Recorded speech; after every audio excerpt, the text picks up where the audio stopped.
सांगली जिल्ह्यातील शिराळा तालुक्याच्या पश्चिम भागात सध्या भात रोग लागणीची धांदल सुरू झाली आहे। गेल्या 5 दिवसांपासून सुरू असलेल्या मुसळधार पावसामुळे शेतांमध्ये मुबलक पाणी साचलं असून शेतकरी मोठ्या उत्साहाने भात लागवडीच्या कामात व्यस्त आहेत।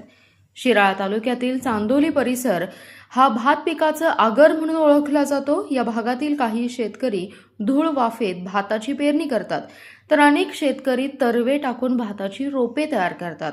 गेल्या 5 दिवसांपासून सुरू असलेल्या अतिवृष्टीमुळे भात खाचरांमध्ये पाणी साचले। या पाण्यात यांत्रिक अवजारे किंवा बैलांच्या सहाय्याने चिखलगुट्टा करून भातांच्या रोपांची लागवड सुरू आहे। शेतकरी आणि महिला मोठ्या संख्येने या कामात सहभागी होत आहेत।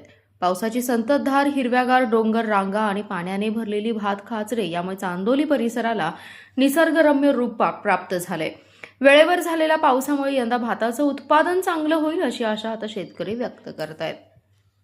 मारुती विठ्ठल माने गाव मंजूर आता पेरणी चालू आहे आमची आणि आता पाऊस चालू झाला साथ दिलेली आहे।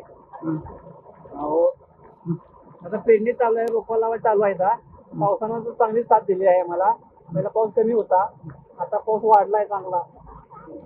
बरं, तुमचं जून महिन्यामध्ये तुम्ही काय तयार केलं? रोप लावली। पाऊस कसा होता? त्यावेळेला पाऊस होता म्हणजे जून महिन्यामध्ये अखंड पाऊसच कमी होता। आता किती दिवस झाला पाऊस चालू झालाय?